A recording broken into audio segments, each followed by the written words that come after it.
You doing? Yeah, good, bud. And you? Yeah, not too bad. Not too bad. Good weekend? Yeah, not too bad. I didn't do much. I took the kids to the cinema yesterday. Um, what else did I do? Saturday we went. Maddie had a performance, so we went and Yeah. watched that. Elliot's had a bunch of performances in the Panto still, so he's going strong with that. But yeah, man, not too much going on. Yeah, you? Uh, Not much. Kid-free weekend. But, so it was just watch the cornhole action and Yeah, barbecue. nice, nice. Yeah, I saw you did a bunch of wings and stuff on the Traeger. Yeah, I just decided to fill it up like as much as I could. There were a lot more pork belly burnt ends than what ended up on the tray at the end, but every time I'd open it doing up something, it'd just be, I'll just nab one of them. Like, pay the price. It was worth the price of burning my fingers just to pinch one. So there was probably about a third of what I'd actually made left by the end of it. They were damn good. I'll actually put pork belly burnt ends up against normal burnt ends. I'll go pork belly every day, I think. Yeah, no, pork I bellies prefer them. are good, man. Yeah. Pork belly's good though. Yeah. It was good. Thought I'd just mix it up a bit from just having my normal wings on a Sunday. I watch Red Zone, so I thought, sorry, that I've not done ribs on there for a while, so buy the ribs, and then it's like, well, I might as well buy everything else, and then before you know it, I've just done a platter. Yeah. But we're not here to talk barbecue. Well, we can if you want. Yeah. What, shall we set up another podcast just for barbecue? We'd have to get Ian and Babs as co-hosts on that one. Yeah, I don't know shit about barbecue. I mean, I like to eat it, but I'm not a barbecue cooker. So yeah, neither am I. I'm a Traeger. I'm a cheat. I would just be here for the color commentary. Yeah, I'm a cheat until I finally get done building my UDS. But I think that's with the weather, that's on hold till the spring now. Yeah, I've pretty much got everything I need now. It's just a few more bits, and then I think one weekend in the spring, build it, and then do some proper barbecuing. Yeah, I'll have to come up and visit. You're right. So, what are we on to talk about? We had an ACO Major out in Fresno, California this weekend. Yeah. We had an ACL Open out in Albuquerque, New Mexico this weekend. Last one before the majors start. Yeah. Well, for the signatures. Yeah. Sorry, getting confused there. Yeah, some good cornhole in this weekend. So, what do you want to start with? You want to start with the ACO? Yeah, so ACO, so women's. Our girl. Favorite guest of ours? One of our favorites, Kim. She took it down, Kim. Beating Kathy Butler in the Queen Seat rematch. So she went undefeated in that, I believe. So that's her fifth women's of the season so far. It is. So she's stacking up the titles again this season. Unfortunately, man, she may not need our podcast anymore. Looks like she can take care of business on her own now. Yeah, she don't need the luck that we seem to bring the guests. No, she's smashing it all on her own, that's for sure. But just for shits and giggles, I do want to get her back on. Oh, yeah, 100% we'll get both of her. But we'll get Chad on as well this time. Yeah, I want to get Chad on. Speaking of which, they took down the co-ed. Yeah, man, I was super excited for them. Which is their third co-ed together as well in the season. So,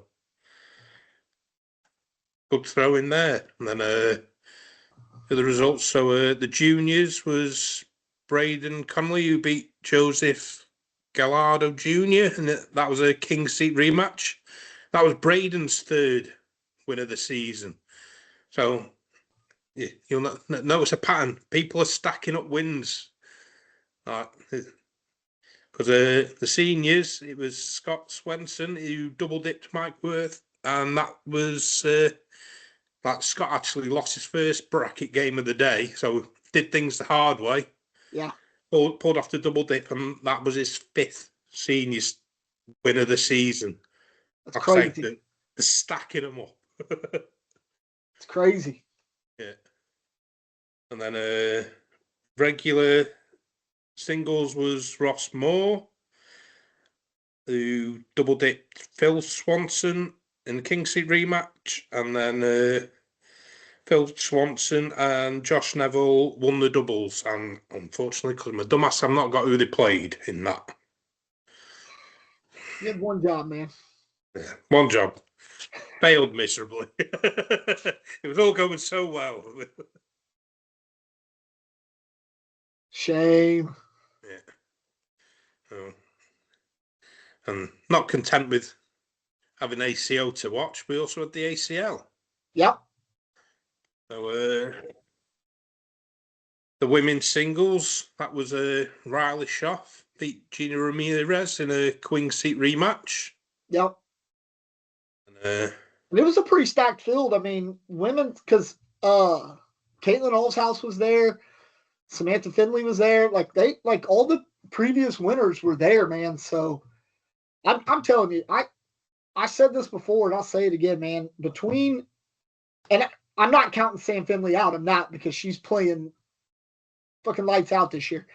But I think the title runs through either Riley or Caitlin, dude. I still believe it. I still believe it, man. I truly do. I still believe it. And then juniors was Gabe Clausen, who double dipped Hagen Lords. So I think that might be his 3rd. Juniors, maybe even 4th. I know he's just been stacking them up. Yeah. And then seniors, Matt Guy wasn't there this time, so he didn't go back to back. So it was Michael Henry who beat Eric Cooper, and that was a King Seat rematch.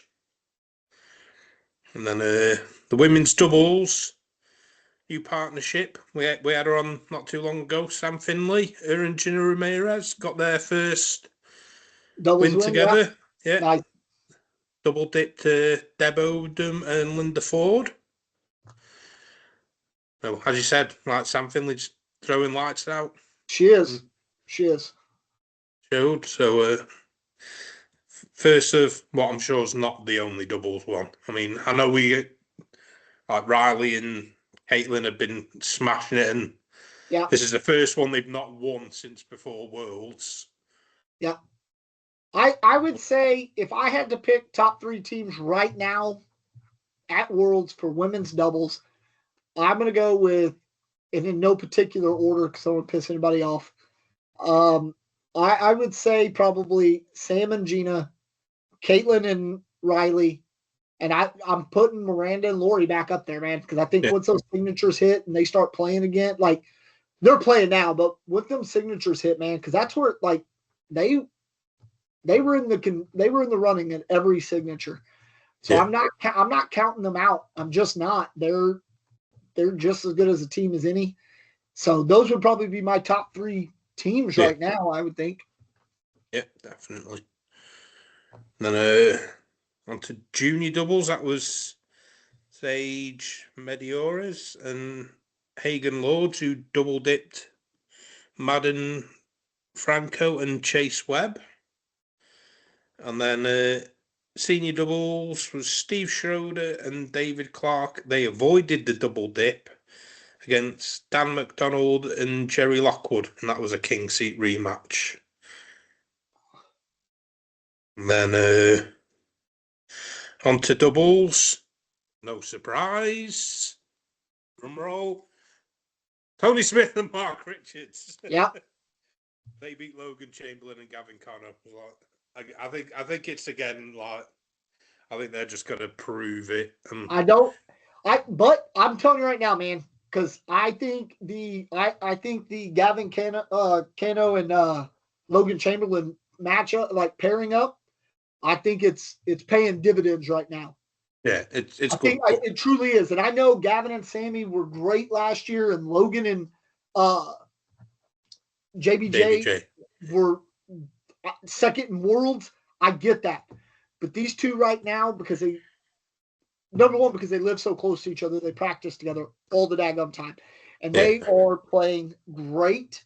I think I'm telling you right now, my top 3 doubles teams are going to be Jamie and Jacob, Jamie and JT, Mark and Tony, and Logan and Gavin.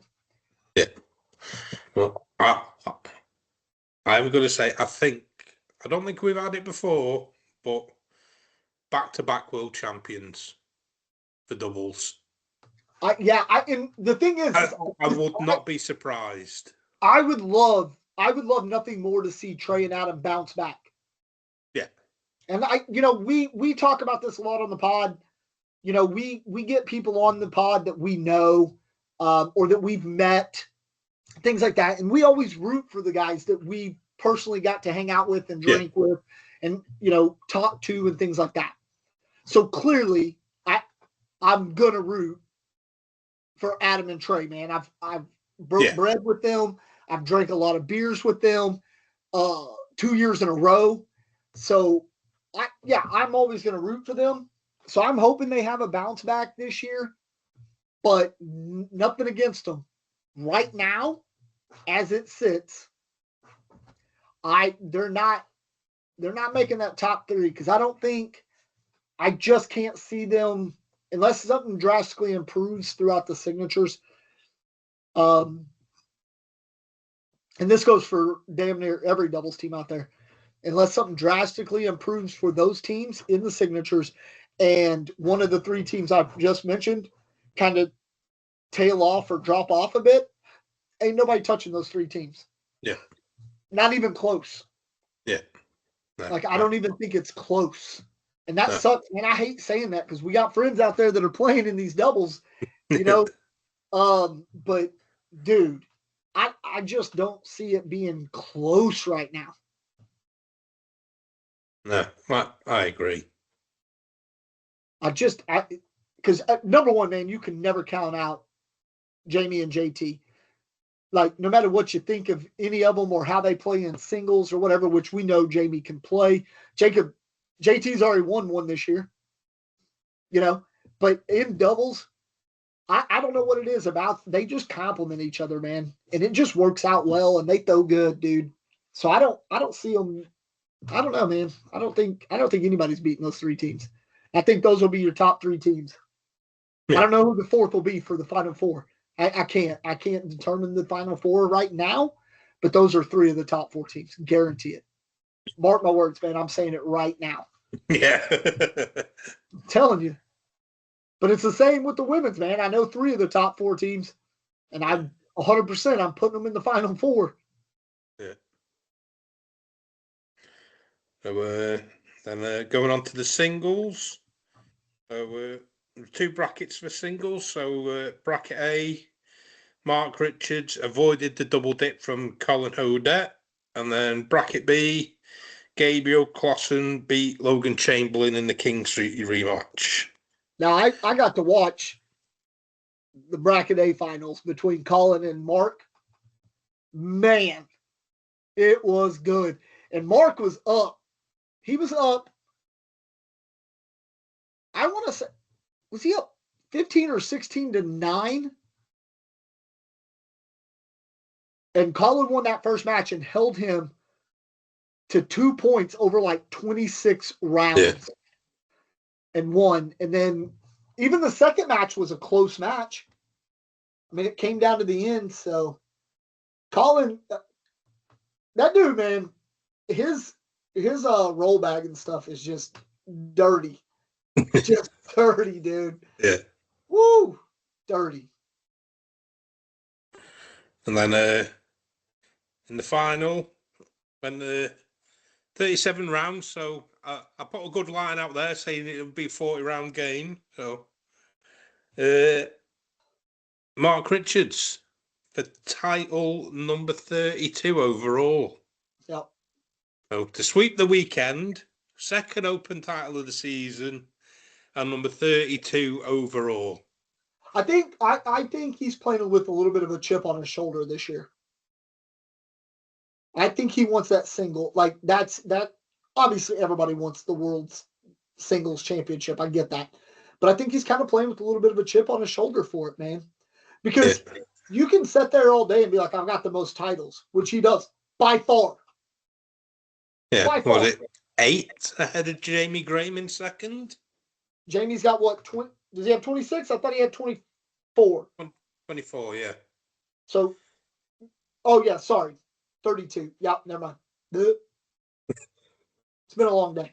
Yeah. So 8, and I get they play a lot of signatures, they play a lot of opens, and I understand how that could easily. I mean, especially when you consider doubles and singles, right? That could change in 4 opens. Yeah. Right? He could catch him in 4 opens. I'm not saying he couldn't.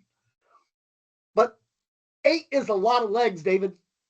8 is a lot of legs. Anybody get the reference? We'll find out in the comments. Yep. Get the reference. Yeah. Anyway, so it's a lot. And I don't know if that's kind of what Mark's thinking is like, yeah, I'm up by 8, man. I've got the most titles, but I don't have that singles world championship. You know what I mean? Because it's what, 3 world titles to 1. Yeah. Yeah. And I think when you go for the signatures, nationals, whatever you want to call them at the time, I think Jamie Graham does have more of the big event wins than what Mark's got. He's built his 32 more on opens, but that's not taking anything away from Mark in any way, shape, not or at form. all. But Jamie has 3 world championships in singles. 3. Yeah. That like as an equivalent. I know people are they're gonna blast us on this, and especially me. But I would put winning 3 world championships in cornhole in the last 5 years, 6 years, right? 2019. Yeah. Because Tony's got Tony's got one. Jamie. Then before Trey's that got was 2. Trey. Trey's got 2. Mark was before that, and then I think it was Jamie again, and then Trey, and then who was it then? Okay, so, either way, we're talking about this is like next level shit, man. Yeah. Like in the sports world, this is comparable to, a football team winning 3 or 4 Super Bowls over a 7-8 year span or whatever. Like it truly is, and I get it. Everybody, oh, that's harder. That's hard, but it isn't. It's not. And I know people. You see comments on like Addicted to Cornhole and like all these places are like, oh, but if a kid can do it, how bad could it be? How hard can it be? And I'm like, well, go pick up a bag and I can watch you throw until you look like a fucking idiot when you throw the bag because it's a skill to have. Like, it's not just something, you think new guys show up and you're trying to show them and teach them how to get that bag to come out and have a spin and try to be flat. Yeah. No matter how much I show people, newbies still throw that thing end over end like a knuckleball. It's just floating because it does take time and it does take development. So to win 3 world titles in singles is a phenomenal feat. And I don't care what anybody says. It is. So I think Mark having just the 1, because he won, he's got 2, right? He's got 1 in doubles and 1 in singles. Does he have 1 in singles? I didn't think he had 1 in singles. Yeah, he's got 1 in singles. Yeah. And then he got the doubles 1 with Tony last year, Yeah.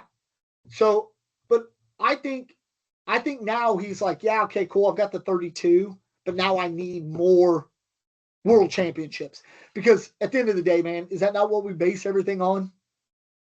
Yeah. Like world titles, man. That's what we're basing shit on.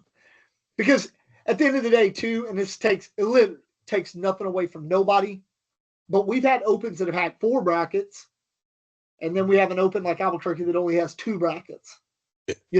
Or you have an open where not as many people went to it or whatever. So while it is still an amazing feat to get that many open titles, signature titles in general, I think it still just comes down to where I think Mark's like, now I'm just chasing world titles. Yeah. Well, it's like with most any other sport. You ask anybody, like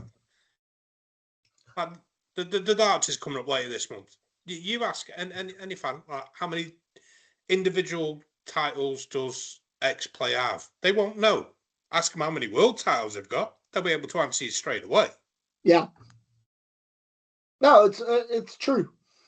It's true. So yeah, I think Mark's. So then if I have to pick a Final Four in singles, man, I'm going with Tony, Mark, Jamie Graham, and I'll probably put Logan back up in there. Yeah. I'd go if I'm going on, because you got to take current form. I know it'll all change throughout the year, but current form, Tony, Mark, Gabriel Clausen. Like, I know he's not won any, but he's thereabouts. Yeah. Like, and he's smashing it, genius. And Logan, because Logan's again thereabouts, bracket finals. Jamie Graham would probably be just outside in me 5. Yeah. Yeah. I can't argue it. Like it all changes. At this point last season, Devin Harbaugh was the best player in the world, and then what happened? No. Well, I mean, you look the first 3-4 opens last year, and everybody thought Ryan Trader was going to be Junior of the Year. Man, he was just smashing everybody. Yeah. And then he got the yips, and he struggled the rest of the season, man. It just happens. It does. No, it does. So yeah, but I think it'll be all right though, man. It's going to be a good season. Speaking of seasons, now we can start talking about the Just Board It podcast fantasy league. Yeah. Before that, I have got one more result just to go over. Another former guest, European guys will know him more than the UK guys, Chris. He took down the US Forces doubles. Yes, his Chris did. Congratulations, Chris. Yeah, him and Reyes Marquez. Beat Chris Brooks and Joseph Woods. In King Seat rematch. And it was a last-minute trip for Chris. Yeah. He wasn't even going to go. I mean, how wild's that? Literally, I think I seen the post. I think he put it on Addicted to Cornholes, like, anybody need a partner? I'm going last minute to Albuquerque. Turns up and then ends up taking down the US Forces doubles. Congratulations, Chris. Hopefully he's out there listening. Probably not. He was on the show and he was like, man, that was a shit show. Not doing that again. But yeah. Yeah, congratulations to him. So yeah, man. We got the Just Board It Podcast Fantasy League if anybody's interested. Yeah. Last year it was myself, you, Liam, Woody, and Micah. Yeah. It's simple format, guys. If you're out there and you're thinking about it, or you think, oh, I don't want to do that because I don't know what I'm doing or talking about. It's a simple format. You're picking who you think is going to win some ACL singles, doubles, women's singles, women's doubles, juniors, things like that. And, you know, there's no shame in picking people that you see that are high in the rankings if they're available, or just go back and YouTube a little bit and see some of these guys throw. I mean, we talk about these guys all the time on the podcast. So if you are interested in doing it, man, hit us up. It's a lot of fun. We like to talk, you know, a bunch of trash to each other in the process. Normally me get the trash for questionable picks or substitutions not going my way. Take a player out because he's not performing, put somebody else in, and then lo and behold, the underperforming player gets picked up by one of the other guys, and then he goes and makes a final or something. Yep. That happened more than once. So, yeah, if you guys are interested, hit us up. We're going to try to do the draft on the Monday, the 22nd, because the first signature is the weekend of the New Year's 3rd. Day. Oh, no, it is New Year's Day, isn't it? Yeah. So we'll aim for that week or the week after, depending on. It'll obviously depend on everybody that's interested and then availability.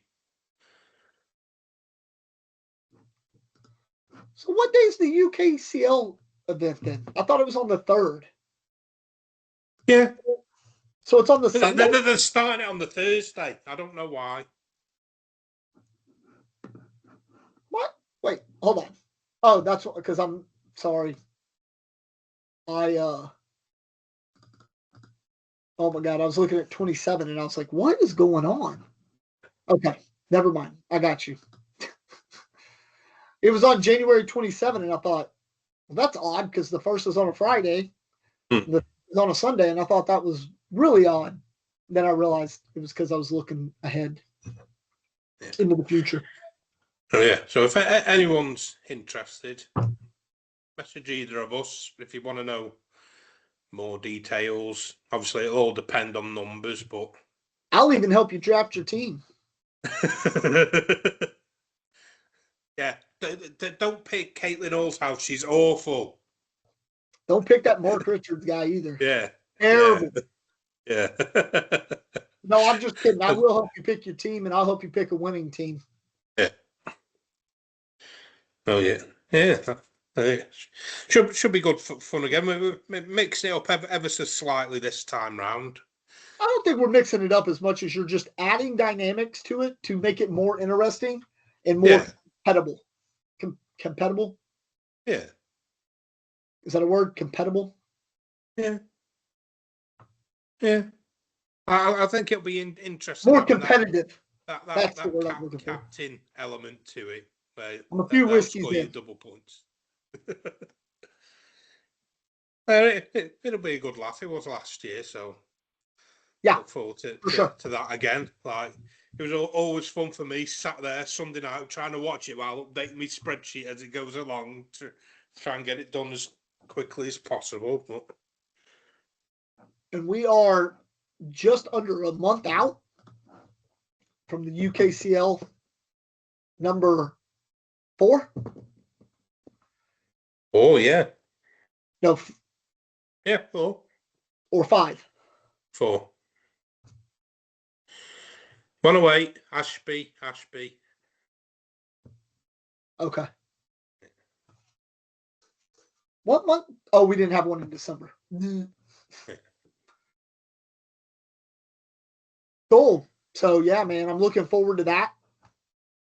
Definitely. And then, obviously, a few weeks later, Slovenia, the first ACL Europe event of the new season. I'm super excited about that. I'm not super excited about the plane ticket. But it's all right. Still gonna go. Still gonna go. I've already paid entry, man. I gotta go now. Yeah.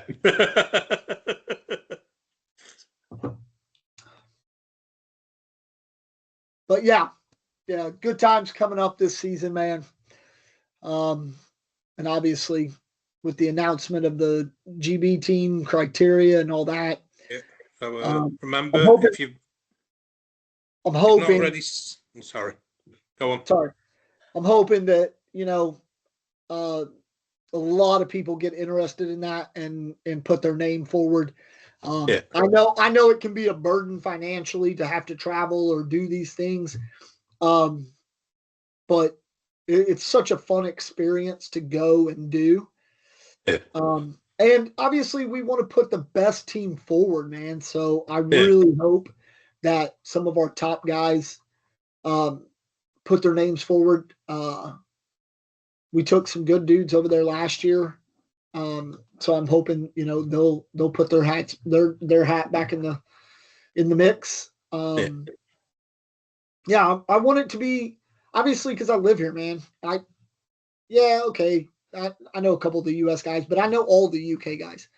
So that's the team I support, man. That's the team I root for when we're going and playing cornhole, So I'm hoping that we can put together an actual really strong team, man, and have the top dudes in our league commit to going and playing to represent Team GB in Croatia again.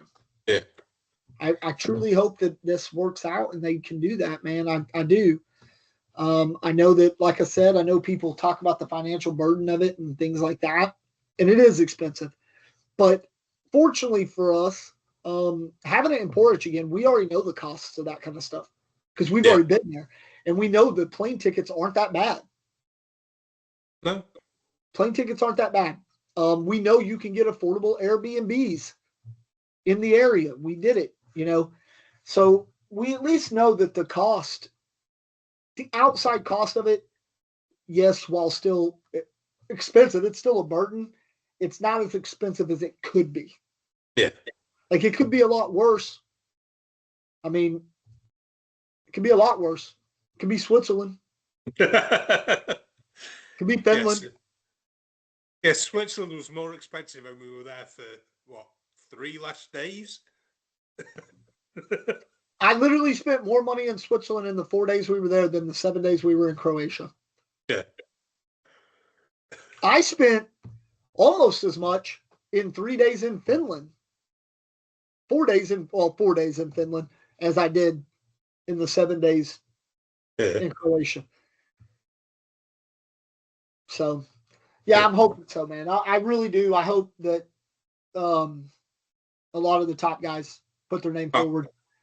I hope the whole league puts their name down. Yeah. No, I do too. Honestly, I do too. How many people at the end of the day, when all said and done and they're there in the retirement home or telling kids stories to the grandkids, can say, I've represented my country in a World Cup? Yeah. That's something that very few people can only ever dream of. And this sport may never be big enough to be in the Olympics. We hope it is, but you got to have 76 countries playing it. And right now we're at 23, 24 countries. It might not ever reach that height, but nobody can take that away from you, that you literally represented your country in a sanctioned sporting event, in a sanctioned World Cup sporting event. Yeah. I mean, I might never amount to anything, but I can take to my grave, I've done it twice and I've won games on that stage. Yeah. Represent my country with the Yeah. But it's like when we were in Italy and I was talking to the girl from Germany who was on the women's Olympic ice hockey team for Germany in Sochi Olympics. And we're all sitting out there talking about it. And of course, I'm like giddy, man, because I think that's got to be the cool, like such a surreal moment, right? And she goes, yeah, it's okay. She was excited. Don't let me, I don't want to do her any disservice. She was excited, but she was like, but we didn't win. We did it. And I was like, go find me another Olympian in this venue right now. Yeah. Go find me another Olympian. Go find me another Olympian that represented their country in the fucking Olympics. Can't do it. Because so few people ever get to do this. Yeah. So few people ever get to represent their country in a worldwide like sporting event. So I hope that everybody in the UK, all the UKCL players, man, if you are a UKCL player and you hold a GB passport, put your name forward. And if you don't have a GB passport, put your name forward and go get a dadgum passport. Yeah. But yeah. Yep. I want to see it, man. I want as many people going as possible too, man. It's such a fun time. It's such a fun experience. And you'll get to see me drink more beer than any person my size should ever drink. Just saying. Yeah. And it's not just the World Cup side of things, it's everything else there. Like, everybody will come back a better player for going. Yeah. But it's also the acquaintances and the friendships you make and the people you get to hang out and talk to. I mean, it's fun, dude. It's a lot of fun, man. A lot of fun. All right. Well, I don't have much else, man. You got anything else? I think we're covered for 1 week. It's a shorter one than normal, but Really? Because we've still been doing it for like an hour. No, I don't think it's been that long. But anyway, I'm just kidding. Yeah. So I don't have anything, man, other than a shout out to our sponsors, Slicky Baggers. Just B10 for 10% off. If you need any ACL bags, go check them out. If you want any merch, go check them out. Yeah, and then LFG Cornhole. If you want any merch, hit us up. If you want any JBI merch, hit us up. I'd love to start kitting out people in some JBI and LFG merch. Yeah. So, but outside of that, man, I don't have anything. No. All right, man. I'm Josh. I'm Graham. In the meantime, just bought it. Let's board it. Later. Later, dude. Bye. Bye.